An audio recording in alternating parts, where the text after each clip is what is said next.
透过相机镜头记录鸟仔上水的姿态，这一摆一摆的作品，就伫咧鼓励嘉义高中家农展出。今年嘉义高中99年校庆，拍鸟俱乐部再度受邀，展出世界各国的鸟仔，以及台湾特有的鸟仔。让师生有一场精彩的生态响应。我想它最大的意义就是，我们今天很具体的就是把一个生态，然后能够变成一个摄影带到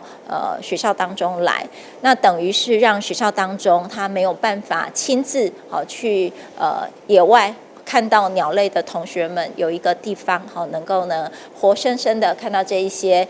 鸟类的一个展出。拍鸟俱乐部已经连续4天来到嘉义高中做展出，这次由世界知名摄影师彭云峰老师领军，展出一只外国鸟仔，另外还有国内罗水溪罕见的鸟仔，非常精彩。非常难得的在美国拍摄的安纳氏蜂鸟。也有在中国很难得等待到的白绶带玉雏这些等等的作品，像印尼的天堂鸟也是濒危的鸟种哦。如果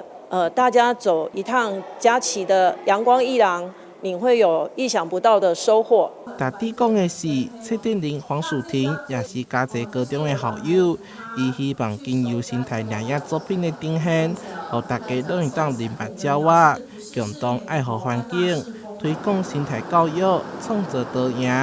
台南新闻社采访报道。